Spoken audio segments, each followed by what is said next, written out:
Assalamualaikum warahmatullahi wabarakatuh. Bismillahirrahmanirrahim. Allahumma shalli wa sallim wa barik ala sayyidina Maulana Muhammadin wa ala alihi washabihi ajmain amma ba'du. Yang sangat kita hormati bersama Al-Habib Profesor Dr. Kiai Haji Quraish Shihab, wonten Profesor Dr. Al-Habib Kiai Haji Said Akil Al-Munawwar, wonten Kiai Haji Hamid, wonten niki tiyang sing ngatur-ngatur niki. Mas Parwono sama ini Kiai Haji siapa ini? Belum Kiai ini kayaknya Ali Ramdhani ini. Niki wonten Nyai Ida, wonten iki dulur-dulur kula niki wonten Gus Dar, Gus Hilmin. Monggo bingung bareng-bareng. Saya yakin dari sekian yang didhawono Habib tadi Said Akil itu yang jenengan ingat hanya dua. Satu bid'ah dolalah sama walad dolin lilin mati. Yang lainnya aku yakin sampean bingung. Itu sudah bingung kok ada orang sepinter itu. Tapi alhamdulillah barokahnya beliau Sayyid, terus kita mau nyanyi itu sudah kecil hati. Sudah kalah nasab, kalah nasib. Kita yang gampang-gampang saja. Tapi saya serius. Begini ya, masalah ulumul Quran itu. Saya dulu kalau diajarin bapak itu sering beliau cerita. Kamu cari sisi ekstrimnya. Sisi ekstrim itu begini, misalnya hudal lil muttaqin. Quran itu petunjuk bagi mereka yang takwa. Orang-orang idealis syaratkan takwa itu adalah orang-orang yang imtithalul awamir wa jinabun nawahi. Itu orang ideal. Tapi faktanya Sayyidina Umar itu masuk Islam itu dengar surat Toha hina kana huwa kafir. Ketika beliau masih kafir. Beberapa sahabat dulu masuk Islam itu ketika mendengar Quran statusnya masih kafir.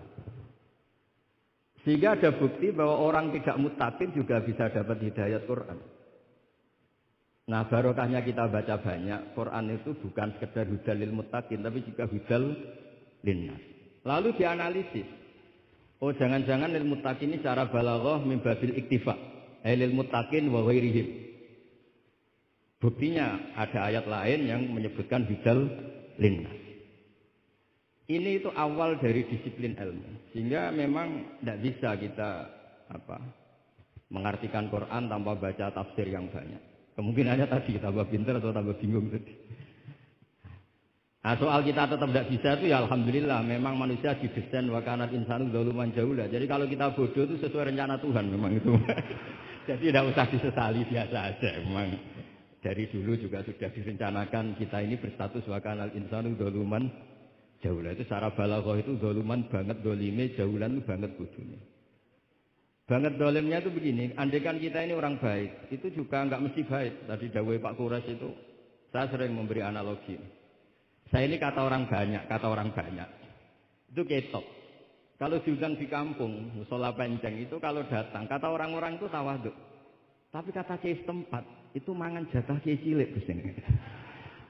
Jadi yang satu bilang tawaduk Gus, yang satu bilang cek mentalan Gus, jatahku mbok jupuk. Sehingga saya sering cerita ada acara manakiban. Biasanya kalau kiainya itu tuh Pak Said dapat ayam paling besar kalau kiainya. Kalau yang lainnya itu ya suwiran. Barokahnya saya tidak datang, yang dipakai itu kiai-kiai yang kira-kira mabadik fikih. Saya ini kan dianggap kiai kolyubi. Itu maturnunya sama saya itu maturun Gus jiran gak teko. Aduh aku untuk suwiran gitu. Karena sekali saya yang datang itu ya kira-kira bintangnya saya. Jadi kadang-kadang antara tawaduk dan ngambil jatah itu enggak jelas. Nah ini pentingnya ngaji ijtihad. Makanya di sahabat kita muwafaqat. Ijtihad itu satu logika yang enggak konsisten. Sebab itu Rasulullah SAW itu kalau ngendikan apa saja. Itu ya juga dianalisis oleh sahabat. Misalnya begini, ya ummul qauma aqra'uhum li kitabillah. Tentu imam itu yang terbaik. Tapi di beberapa kejadian, akabirus sahabah itu pernah makmum sama Salim Maula Hudzaifah. Itu orang yang kelas nasabnya, marganya itu jauh di bawah Abu Bakar Umar. Tapi beliau makmum sama Salim Maula Hudzaifah. Bahkan beberapa riwayat yang Nabi ngendikan secara shorihan, itu sama sahabat masih dinego. Karena ada ranah ijtihad. Misalnya Nabi ngendikan la tusalliyanna asra ila fi bani Quraidah. Ternyata mendekati Bani Quraidah, kadati syamsu antahruba, matahari hampir terbenam. Sebagian sahabat berpikir kita harus sholat di sini karena matahari mau terbenam. Sebagian yang lain enggak. Nabi bilang jangan asar kecuali di Bani Quraidah. Separuh sholat asar, separuh enggak. Falam yu'annif ahadan minhum. Nabi tidak menyalahkan salah satu karena ini masalah apa? Ijtihad. Jadi ini matur juga Gus Samit, saya tadi dari rumah bilang sama keluarga, saya datang tapi mau pamit. Ini saya sudah mau jadi resi, mau uzlah. Karena ya itu tadi, kalau saya ngisi terus itu apa tawadu, apa nutup jatahnya orang lain itu juga gak jelas. Nanti hisabnya itu apa ya, gak jelas. Bapak itu sering ngajari gitu. Pak, itu kiai sepuh jadi imam masjid istiqomah sekali sampai tua. Itu istiqomah apa mau digenti kan? Itu istiqomah atau enggak mau regenerasi. Jadi orang itu biar mikir. Saya beri contoh sekian pentingnya ijtihad. Karena Rasulullah sallallahu alaihi wasallam idan sarafa min salatihi aqbala alaina biwajhi. Sehingga banyak orang, banyak imam kalau habis sholat itu langsung menghadap ke makmumin. Kalau di Indonesia menghadap ke timur. Tapi di beberapa tabwibnya Imam Bukhari atau Tarjamatul Bukhari, beliau menyebut itu lil mau'idah. Buktinya setelah itu Nabi ngendikan ara'aitakum lailatakum hadhi. Kamu mimpi apa? Coba terangkan ke saya. Sehingga terus ada yang mempraktekkan boleh menghadap ke makmumin kalau li ta'lim atau lil mau'idah. Tapi banyak juga ulama yang menganalisis itu bentuk maklumat anna sholata inqadat, bahwa sholat itu selesai.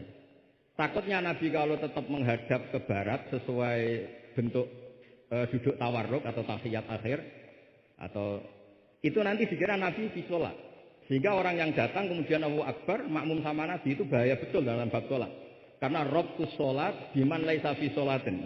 Berarti makmum tadi menggantungkan sholatnya dengan orang yang sudah tidak sholat. Sehingga dibutuhkan sikap memaklumatkan kalau sholat itu inqadat. Dengan cara apa? Boleh menghadap ke timur, boleh menghadap ke utara kalau dalam konteks Indonesia. Kalau kata Imam Syafi'i, ja'alul makmumin janibal yamin, berarti orangnya menghadap ke utara kalau enggak. Nah, analisis seperti ini penting karena Nabi memang enggak konsisten. Kadang aqbala alaina biwajhi, kadang istaghfara salasan suman sorofa, kadang apa.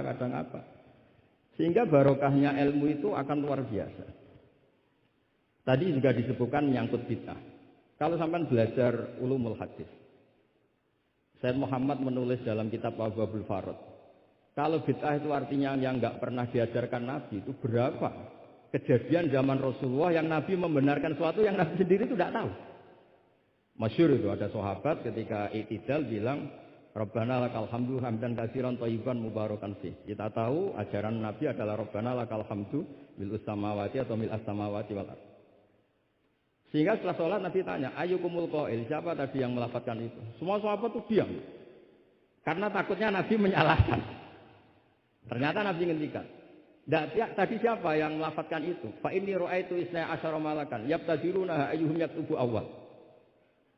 Anggap ini kontes kecerdasan, makanya beliau itu cerdas banget. Ben tawangane ana Ki Jawa cerdas, ya bebo cerdas. Ajane kula niku nggih sungkan. Tidak, saya tadi melihat 12 malaikat. Wafi riwayatin salasina malakan, itu ada beberapa riwayat. Yang mereka itu berebut menulis siapa yang menulis pertama. Saking indahnya kalimat itu. Terus ada orang bilang, ana ya Rasulullah, tadi saya. Itu min ghairi sabqit ta'lim. Tapi tidak mengajarkan itu dulu. Terus Sayyid Muhammad mengasih peristiwa Bilal. Ya Bilal, kamu itu punya ngalaman apa sih sampai saya mendengar dafana alaika bil jannah. Saya melihat Quran alaika bil jannah. Ketukan sandal kamu di surga. Bilal cerita, saya tidak pernah wudhu gini-gini kecuali saya sholat dengan wudhu itu. Dan banyak lagi amal-amal sahabat yang min ghairi sabqit ta'lim kemudian di-ACC oleh Nabi. Andai kan bid'ah itu yang belum diajarkan Nabi, tentu semua itu salah. Kowe sing marai sapa? Ora tak warai kok kreasi dhewe. Fa antal musyarri'. Tidak, Nabi ternyata mengiyakan. Yang ketiga yaitu peristiwa kulhu. Ada imam di Masjid Kuba, kila fi syariatin itu. Nabi arsala syariatan itu selalu kalau imam itu baca kulhu sampai makmumnya itu jenuh karena main kulhu terus. Singkat cerita si imam ini dilaporkan, ya Rasulullah, imam yang kau tugaskan ke kita ini main kulhu terus. Itu gimana ya Rasulullah? Tapi Nabi karena bijak panggil orang itu, dipanggil. Kenapa kamu sering baca kulhu? Li anna surat al-ikhlas sifatur rahman fa ana uhibbuha. Itu surat yang benar-benar hanya menerangkan Allah, sehingga saya suka. Kalau surat lainnya itu kan surat proposal.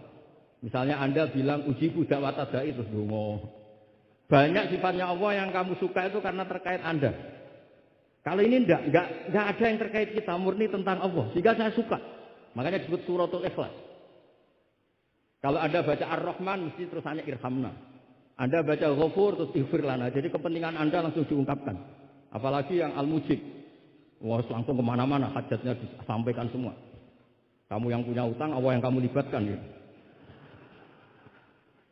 Ya kan? Kamu yang ingin wayo, Allah kamu libatkan, ya Allah. Masih disuruh enggak konangan, itu kan enggak ikut Allah, enggak ikut utang, kamu libatkan suruh nyaur, gitu kan. Tapi kalau surat Ikhlas tidak ada itu semua. Tidak ada Mujib, tidak ada Rahman, tidak ada, pokoknya tentang Allah saja. Maka saya suka. Sehingga disebut surat Ikhlas, karena orang baca surat Ikhlas itu pasti ikhlas, karena ada terkait tentang kita. Tapi apa kata Nabi? Barusan Jibril datang memberitahu, Allah itu suka kamu. Akhbirhu annallaha yuhibbu. Orang itu senangnya bukan main. Nah barokahnya ngaji seperti ini, kalau Anda melihat imam main kulhu saja, orang alim alama itu pasti baca hadis tadi. Tapi Imam Ahmad tuh gak suka ada orang sering baca kulhu, ini cerita ijtihad. Gak suka. Beliau dikasih tahu ini kampung ini sering baca Yasin, kampung ini sering baca kulhu. Marah besar Imam Ahmad. Ayuh jarul Quran, ayuh jaru ghairu suratil Ikhlas, ayuh jaru ghairu surat Yasin. Memangnya Quran hanya kulhu. Kamu ridho kalau Quran lainnya enggak dibaca. Kamu ridho kalau surat lainnya enggak populer, yang populer Yasin terus. Lam yakun syai'un minal Quran mahjura. Enggak boleh Quran jadi mahjur, harus dibaca semua. Ya tapi kan kaidah kita ada saja ulama yang mengatakan mala idroku kullu, la idroku kullu, kalau enggak bisa semua ya kullu. Nah, ya istilah-istilah ini yang bikin kita ini ya seneng ya kadang mangkel gitu, karena ya mangkelnya itu kok mereka yang ulama tidak kita itu. Ya kadang-kadang mangkel ya. Ya mangkel seneng. Saya itu pengagum kitab usul karena mbah saya itu al-usul. Yang saya seneng ya tadi logika yang dibangun. Tapi saya pastikan al-usuli ini di antara kaidah terakhirnya itu at-takmil idza 'ada lil asli bil ibtal lam yu'tabar. Jadi at-takmil idza 'ada lil asli bil ibtal lam yu'tabar. Sehingga kiai-kiai Jawa itu kalau misalnya negur orang sepuh, saya sering diceritani kiai-kiai kampung itu, ada orang sujud itu gini, Beb. Setelah ditegur, Mbah kalau gini lebih sah, enggak membenari peci malah paginya enggak sholat pagi. Jadi makanya kiai Jawa itu malas negur karena jadinya enggak dibenahin, jadinya enggak sholat. Jadi itu masuk kaidah at-takmil idza 'ada lil asli bil ibtal lam yu'tabar. Jadi kalau dipaksakan ideal itu malah al-aslunya hilang. Makanya kitab ini yang saya baca, kitabnya Imam Syatibi. Asy-Syatibi itu ada dua, ada Asy-Syatibi al-Usuli, ada Asy-Syatibi yang al-Muqri, yaitu yang ngarang Firzul Amani itu ya. Nah itu ini nanti saya baca beberapa kaidah dalam ulumul Quran. Jadi ijtihad itu tidak bisa tidak benturan. Saya sering cerita di mana-mana. Dulu Imam Syafi'i itu pengagum kemiskinan, karena kalau orang miskin itu tidak ada hisabnya. Oh, senangnya bukan main dengan miskin. Selain faktanya miskin, juga senang dengan orang miskin. Karena ada hisab. Setelah ngaji sama Imam Malik, beliau tanya, siapa orang yang selevel jenengan ya Malik? Ya dulu ada Imam Abu Hanifah, sekarang sudah wafat. Tapi ada muridnya. Namanya Muhammad bin Hasan Asy-Syaibani. Setelah beliau datang, Muhammad bin Hasan Asy-Syaibani itu kalau ngitung emas, itu di meja tamu. Ngitung uangnya di meja tamu. Buahnya. Imam Syafi'i itu ngelus dodo. Orang sealim ini kok kedonyan ya. Tapi kata Muhammad Hasan Asy-Syaibani, kalau kamu orang soleh gak boleh punya uang, gak boleh kaya, ini tak kasihkan sama lonte, sama koruptor, sama tukang dugem, tukang tukang judi. Jangan, kalau dipakai orang fasik nanti gak karu-karuan. Jenengan saja. Baru sadar, iya ya. Kalau yang orang soleh kiri semua, yang fasik kaya, berarti ada syauqatu zalim ala soleh. Ada syauqatu zalim. Kayak apa bahayanya? Ada saltonatul fasik ala soleh. Semenjak itu Imam Syafi'i itu sampai fatwa berlebihan. Orang Islam yang bisa kaya kok miskin haram. Kuat beli Alphard kok beli kayak itu haram, terus berlebihan. Kalau Gus Ilmi kuat jabat kok enggak haram. Pokoknya terus ekstrim. Sampai al-Islam ya wala yulale. Terus kata kiai-kiai Jawa yang alhamdulillah banyak yang miskin juga. Komentarnya lucu, Gus. Wes ngerti, Mbah, cuma ora kelar. Artinya punya selera kaya itu kita sudah punya, jangan haramkan. Semuanya tahu kok. Cuma enggak mampu, jadi sudah salah no. Tapi barokahnya itu Syafi'i menjadi tahu bahwa bukan sekedar ahyini miskinan wa amitni miskinan, tapi Nabi juga pernah ngendikan nikmal malu soleh lil mar'is soleh. Bahkan Imam Syarani ngendikan, kamu murid-murid saya jadi orang kaya. Kenapa Imam Syarani? Bukankah kita disuruh zuhud? Nanti kamu kebingungan baca ayat ini. Terus beliau baca anfiku. Artinya kalau kamu miskin pas baca anfiku mimma razaqnakum kamu bingung karena kamu nasibnya yunfakun. Qur'annya itu yunfikun, bukan yunfakun. Yunfikun itu memberi, bukan diberi. Jadi, itu ijtihad. Ini ijtihad. Jadi ijtihad itu sesuatu yang harus kita buka. Ya seperti inilah. Saya tidak tahu ini Gus Hamid ngundang saya ini apa ganjaran apa enggak. Kalau melihat senang orang alim, silaturahim ya ganjaran. Tapi kalau tanyakan santri saya yang sekarang mungkin baru sorogan sama saya isi apa? Ganggu saja bodoh kerapnya. Tidak tahu nanti yang didengar Allah itu komennya yang di sana dianggap sini pengganggu. Apa yang didengar Allah itu silaturahim dengan keluarga kerabat. Tidak tahu saya. Kulun muhtamilun. Kalau dimuin wa fihi nadzurun. Supaya ya ini masalahnya masalah ijtihad. Enggak bisa. Kata Imam Abu Hasan Asyadili di Mukasyafatihi, beliau ketemu Nabi Muhammad SAW, satu ketemu Nabi Nuh. Kata Nabi Muhammad, Gasul Nabi Nuh, andaikan kamu tahu, an-nafi aslabil kuffar, man saya'budu wa la yusyriku bihi syai'an. Kamu tidak akan mendoakan mereka la tazar alal ardi minal kafirina daya. Nabi ketika dihujat kayak gitu di Abdul Yalil di Taif, itu kan sampai Malaikatul Jibal bilang, kalau kamu mau Muhammad, kalau kamu mau ya Rasulullah, mereka akan saya habiskan. Apa kata Nabi? Bal arju ayyukhrijallah min aslabihim ma ya'budu wa la yusyriku bihi syai'an. Mungkin bapaknya belum iman, tapi nanti anak-anaknya iman. Kita tahu kan Abu Lahab punya anak Darro, Abu Jahal punya anak Ikrimah, Walid yang kayak gitu getol Nabi punya anak Khalid. Kayak apa sabarnya Nabi, Kak? Seperti sabarnya kiai-kiai di Indonesia. Bapaknya itu gak poso, ya ora salat. Anaknya itu TPG itu. Gara-gara anaknya cilik poso itu yo gendong bapaknya. Susu bapaknya izin melok poso. Saking harunya melihat anaknya puasa. Abdullah bin Ubay bin Salul itu punya anak itu solehnya minta ampun. Saya tidak tahu ketua pondok apa berdarah mondok di Rasulullah. Itu termasuk min ajal italamidihi Abdullah bin Ubay. Punya anak Abdullah juga namanya. Itu sampai ketika ya Rasulullah bapak saya itu meninggal. Tolong dikasih syafaat. Iya. Saya ingin kafannya itu jubah jenengan. Fanaza jubah tahu dikasihkan. Tidak sekedar itu. Tolong ludahi ya Rasulullah biar benar. Diludahi benar. Sampai Umar itu, ya Rasulullah, apa engkau tidak ingat? Abdul bin Ubay ngomong gini. Enggak pernah tidak. Ya nanti saya mintakan maaf ya Umar. Tapi kata Allah, intastaghfir lahum sab'ina marrah falayya wa sa'azituhu ala sab'in. Kalau 70 enggak bisa, nanti saya tambah. Itu karena ngergani anaknya. Kata banyak ulama mengatakan aslama bi ra'fati Rasulillah wa bi ahwali Rasulillah itu alfun min ahli baiti kaum. Jadi gara-gara sikapnya Nabi yang simpatik, orang kampung yang gengnya Abdullah bin Ubay itu menjadi Islam semua.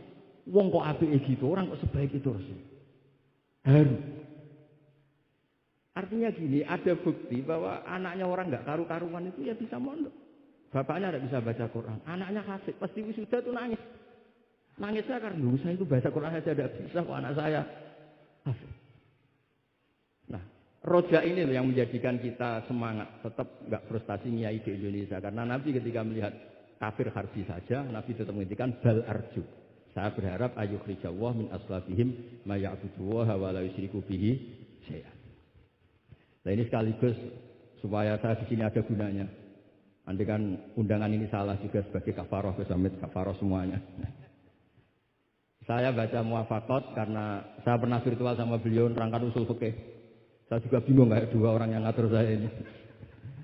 Tapi saya senang sama usul fikih. Saya baca semoga ini barokah sekaligus sama ijazah sama Habib Said Akil Al-Munawwar.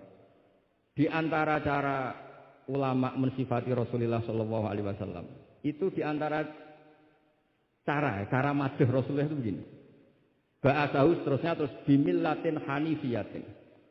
Terus beliau ngendikan tahdil kafah fahiman wa ghafiyah. Jadi agama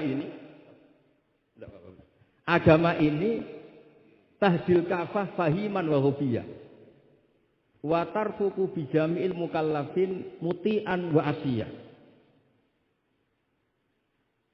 Itu ketika saya tarik muti'an wa asiyah itu gimana? Bagaimana millah? Hadil millah ini bisa tarfuku bijami'il mukallafin muti'an wa asiyah. Nabi kayak apa cerita orang baik yang ideal, yang melakukan imtitsalul awamir wa sinabun nawahi. Tapi Nabi juga ngendikan syafaati li ahlil kabair min ummati. Kayak apa Quran mengajarkan kita kebaikan yang ideal? Wa ibadur rahmanil ladzina yamshuna 'alal ardi hauna wa idza khatabahumul jahiluna qalu salama wal ladzina yabituna li rabbihim sujadan wa qiyama wal ladzina itu ideal. Ada lagi yang ideal disebutkan muhsinin itu apa? Alladzina yunfikuna fis sarra'i wad dharra'i wal kadhimina al ghaidha wal 'afina 'anil nas terusnya. Tapi Allah juga ngendikan qul ya ibadiyalladzina asrafu 'ala anfusihim la taqnatu mir rahmatillah. Mereka yang asrafu Allah masih manggilnya ya ibadihi hamba-hambaku. Kamu ke sini. Anibu ila rabbikum aslimulah. Kayak apa? Hadhil millah tarfuku bijamil mukallafin muti'an wa asiyah. Sehingga Nabi ngendikan, mangqala la ilaha illallah jannah wa in zana in sarqa wa in zana in sar. Itu kebetulan yang tanya itu Abu Dzar. Abu Dzar itu orang yang fikihnya itu ekstrim. Malah yang didhawuhi Nabi wa in zana wa in sarqa sampai tanya lagi. Ya Rasulullah tenane. Kebetulan Nabi pas itu bangun tidur. Iya, Dzar wa in zana wa in sarqa sampai 3 kali. Saking Nabi itu karena beliau bantah terus sampai Nabi ngendikan ala rohmi anfi Abi Dzar. Oh, dasar terang ora paham-paham. Abu Dzar terus bilang, wa in rahima anfu Abi Dzar. Meskipun begitu saya puas karena sudah mengkonfirmasi sampai 3 kali. Sehingga dalam kenangannya Ka'bul Akhbar, dalam kitab Khilyatul Auliya ketika cerita mana Ibu Ka'bil Akhbar. Ka'bil Akhbar ini orang ahli kitab yang maunya Islam itu terlambat. Karena nunggu data itu kurang 1 menurut dia. Di kitabnya dia itu kan masyhur itu Al-Hadits Tsani an Yasar bin Atha an Ka'bil Akhbar qala alamani fi Taurata illa sifran wahidan kana yahtimuhu wa yudkhiluhu sunduk. Falamma mata abi fatahtu fa idzan fi nabiyyun yakhruju akhir zaman. Maulidu bi Makkah wa hijratu bil Madinah wa sultanuhu bisyam. Ka'bil Akhbar itu tahu Rasulullah itu mau di Makkah ini sudah benar. Wa hijratu bil Madinah sudah benar. Tapi beliau tidak menangi ada sultanul Islam bisyam. Sehingga cara beliau data ini kurang 1. Ketika Futuhat, Umar menaklukkan Syam. Dan Islam bisa menjadi sultanah, menjadi sultan. Wa sultanuhu bisa. Singkat cerita dia akhirnya masuk Islam. Dengan data yang seketat itu. Akhirnya dia jadi penasihatnya Umar bin Khattab. Masyhur. Ketika di antara yang diceritakan beliau adalah yalumunani ahbaru Bani Israel. Saya ini ketika ketemu orang-orang ulamanya Bani Israel sering dicibir, disalahkan. Annani dakhaltu fi ummatin farraqahum awalan, summa jama'ahum. Ini saya ini dikritik, disalah-salahin sama ulama Bani Israel. Karena saya ini masuk satu komunitas yang gaya pertamanya kayak ada kelompok-kelompok, ada faksi-faksi. Tapi summa jama'ahum, pada akhirnya jadi satu. Terus beliau baca kitab, baca Quran tadi, summa awrasnal kitab alladzina astafaina min ibadina, tadi yang dibaca Profesor Quraisy. Faminhum zalimun li nafsi. Gayanya kita ini kita dibagi, ada yang zalimun li nafsi, wa minhum muqtasid, wa minhum sabiqum bil khairati biiznillah. Tapi kata Nabi, haula kulluhum bimanzilatin wahidah wa kulluhum fil jannah. Tapi ternyata 3 orang ini semuanya di surga. Yang ngajari Quran, lelaki sama lelaki, perempuan sama perempuan, itu ya fil jannah. Tapi kalau di kampung-kampung itu gurunya itu perempuan cantik. Ya ada ustadz lelaki, ya agak kepikiran juga. Itu kalau diharamkan tidak jalan, dihalalkan fitnah. Tapi barokahnya agak-agak semu-semu ini yang bisa baca Quran di situ banyak. Ikutnya partai wa akharuna atarafu bidunubihim walatu amalan sholihah wa akhara sayyi'ah. Jadi, ini cerita saja. Nanti bisa ditafsir sama beliau. Intinya kalau kita ngaji itu tadi, kita kata Sayyid Muhammad yang paling masyhur, li'anal insan kullama tasa'a fikruh qalla inkaruhu 'alan nas. Jadi, al-insan idza tasa'a fikruh qalla inkaruhu 'alan nas. Jadi tadi misalnya ada kiai besar diundang di kampung-kampung terbelakang nggak mau, jangan katakan sombong. Itu tidak membunuh pasaran kiai kampung. Yang datang puji tawadhu, yang nggak datang puji ngasih job. Kan enak kan? Semuanya benar. Semuanya apa? Loh, saya kalau diundang kemenang tidak datang karena ngasih jatah jenengan ini. Kalau saya datang bisa masuk ini. Ya ini sekaligus minta ijazah saya baca mukadimahnya. Nah ini banyak keluarga saya sama dari keluarga langsung. Ini saya baca ilmu usul fikih saya supaya semuanya dapat ijazah dari Habib Said Al-Akhir Al-Munawwar. Bismillahirrahmanirrahim. Fahiya tahmilul jamma al-ghafir dhaifan wa qawiyya. Jadi agama ini menanggung orang yang dhaif juga orang yang kuat. Yang kuat diwajibkan zakat, yang dhaif sebagai mustahik zakat. Artinya apa? Agama ini semuanya diuntungkan. Terus muti'an wa asiyah. Terus wataku tuhum fi khazaimihim min qadan wa abiyah. Wa tusawwi bainahum bi hukmil adli syarifan wa daniyah. Wa tubawi hamilaha fid dunya wal akhirati makanan aliyah. Wa tudrajun nubuwatu baina jambaihi wa illam yakun nabiyya. Wa tulbisu al muttasifa jamal basan saniyah hatta yakuna lillahi waliyah. Ini kata beliau, orang yang ilmunya cukup itu kata beliau dijamin hatta yakuna lillahi wali. Karena tidak ada orang yang syafaqah sama umatnya Rasulullah SAW kayak orang alim. Saya tuh sering dikomplain sama orang-orang idealis. Kalau ada tetangga saya mati yang tiap malam lihat TV, ngorok, habis itu bangun subuh, sudah subuh gak jamaah. Itu kan. Gus, kenapa Anda muji suami saya itu orang baik, padahal malamnya mesti lihat TV, ngorok, tidur. Ya itu kan orang baik. Selama ini kan hanya dibilang dia tarokat tahajud. Dia taroka qiyamal lail. Kalau saya bilang gua tarokal ma'asiya kullaha. Karena tidur tadi. Susahnya apa sih husnudzon itu? Memang gara-gara gaya dia begitu kan tarokat tahajud, wa taroka qiyamal lail. Tapi juga harus kamu ingat, wa taroka dugem, wa taroka kada wa kada. Karena yang dikatakan taat itu tarkul manhiyat. Orang yang taatnya pas-pasan tarkul manhiyat pakai terjaga itu kepikiran. Misalnya ada dangdutan atau ada tontonan apa, lihat dak. Tapi kalau tidur kan bangun sudah selesai. Makanya ada wa min ayatihi manamukum billaili wan nahari. Kata Imam Ghazali, hatta inna khaira ibadatim an-naum. Suatu saat zaman akhir ibadah terbaik itu tidur. Karena kalau bangun ngayal, ketemu orang hasut, ribet. Tapi kalau tidur kan enggak. Lu tidur tuh hebat. Kenapa tidur itu menjadi keramat? Ru'yal anbiya wahyun. Kalau tidak nabi, ru'yal mu'min itu juz'un min sittatin wa arba'ina juz'an minan nubuwah. Itu ada ulama nganalisis gini, kenapa tidur itu objektif? Orang itu kalau terjaga, itu otaknya kan pakai versi. Allah itu diajari. Bayangkan jadi kiai besar, terus semua orang hormat. Bayangkan kiai besar, semua orang tunduk. Istrinya banyak, taat semua, rukun semua. Semua orang ngayal-ngayal. Terus presiden semua, apa pokoknya ngayal-ngayal. Allah itu diatur, kayak dunia miliknya.